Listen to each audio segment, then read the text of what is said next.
Book 1, Chapter 3. Therefore, let everyone who reads these pages proceed further with me, where he is as equally certain as I am. Let him make inquiries with me where he is as equally hesitant as I am. Wherever he recognizes the error as his, let him return to me.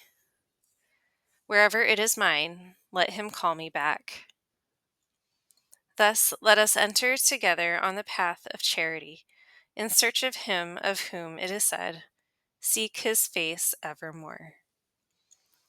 This is the sacred and safe compact into which I, in the presence of the Lord our God, shall enter with those who read what I am writing, in all my writings, and especially in the present one, where we are investigating the unity of the Trinity, of the Father, the Son, and the Holy Spirit. For nowhere else is the error more dangerous, the search more laborious, and the results more rewarding. Whoever then exclaims in the course of his reading, "This is not expressed well, because I do not understand it," finds fault with my language, but not with my faith. And perhaps it could indeed be expressed more clearly, but no one has spoken in such a way as to be understood by everybody in everything. If, therefore, anything in my treatise displeases him, let him see whether he understands others who are skilled in such matters and questions, when he does not understand me. And if he does so, let him lay down my book, or, if it pleases him, let him cast it aside and devote his efforts and time rather to those whom he does understand. But let him not imagine, therefore, that I should remain silent, because I could not express myself as fluently and as clearly as those whom he understands. For not all the things which all have written come into the hands of all. And it may possibly happen that some who are also capable of understanding our writings may not find those that are clearer, and at least may come across ours. And therefore, it is useful if many men, differing in style, but not in faith, write many books, even on the same topics, in order that the subject itself may reach as many people as possible, to some in one way, to others in a different way. But if he who complains about not understanding these things could never understand subjects of such a nature, even when they are carefully and skillfully explained, let him then struggle with himself by resolutions and studies, that he may learn to know more, and not turn against me with his complaints and abuse, in order to keep me silent. But should anyone while reading this say, "I understand indeed what has been said, but what has been said is not true," let him defend his opinion if he wishes, and refute mine if he can.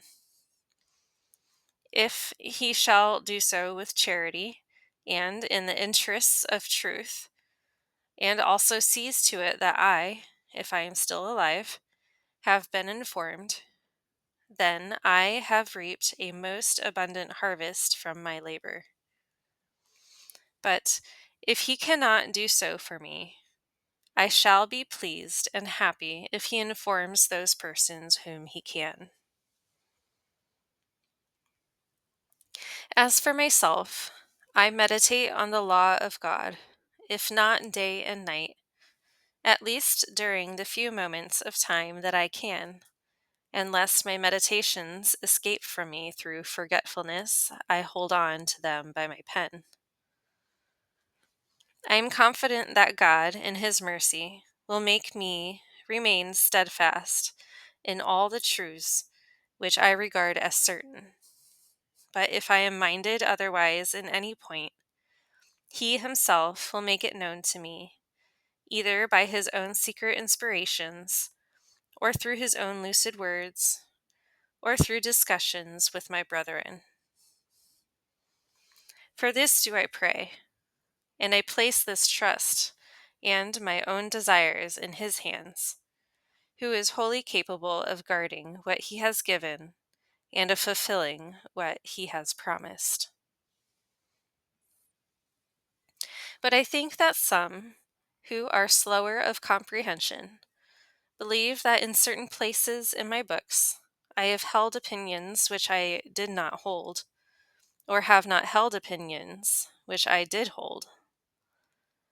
Who does not know that their error is not to be imputed to me, if they wander off into some false doctrine, while following me, but not understanding me, as I am being forced to pick my way along some dense and obscure path, seeing that no one, in any way, may rightly attribute the many and different errors of the heretics to the holy testimonies of the divine books, even though all of them attempt to defend their false and deceitful doctrines by these same scriptures. The law of Christ, that is, charity, plainly admonishes me, and with its most gentle rule commands me, that when people think that I have taught something false that I did not teach, and this same false teaching is displeasing to one and pleasing to another, I should prefer to be blamed by the critic of falsehood than praised by its defender.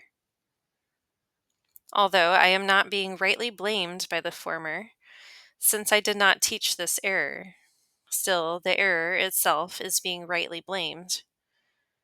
On the other hand, I am not rightly praised by the latter, since according to him I hold an opinion which the truth blames, nor is the opinion itself rightly praised which the truth blames. In the name of the Lord, then, let us begin the work that we have set out to do.